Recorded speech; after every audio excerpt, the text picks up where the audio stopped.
വണ്ടി പാർക്ക് ചെയ്തപ്പോഴാണ് ഒരു കാഴ്ച കണ്ടത്. കരിക്ക് നല്ല അടിപൊളിയായിട്ട് ഡിസ്പ്ലേ ചെയ്തിരിക്കണം കേട്ടോ. നമ്മളതിൻ്റെ ഉള്ളിൽ ഒന്ന് കയറി നോക്കാൻ തിരിച്ചു. കരിക്ക് എത്ര? എത്ര? 60-50.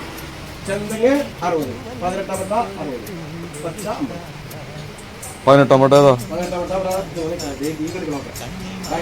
ഇതേതാ? അപ്പൊ നല്ല അടിപൊളിയായിട്ടാണ് ആള് കരിക്ക് ചെത്തണ കേട്ടാ. നല്ല രസമുണ്ടായിരുന്നു. ചെത്തി വന്നപ്പോ കറക്റ്റ് ഒരു തൊപ്പിര ആകൃതിയായി കണ്ടോ.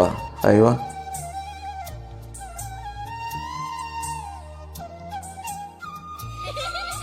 അപ്പൊ നല്ല മഴക്കാലത്ത് കരിക്ക് കുടിക്കാൻ എങ്ങനെ ഉണ്ടെന്ന് ചോദിച്ചു കഴിഞ്ഞാല് അത്യാവശ്യം നല്ല ടേസ്റ്റ് ഉണ്ടായിരുന്നു. നല്ല മധുരമുള്ള കരിക്കായതുകൊണ്ട് നല്ല സുഖം ഉണ്ടായിരുന്നു കേട്ടോ. നല്ല കൂളിങ്ങും ആയിരുന്നു.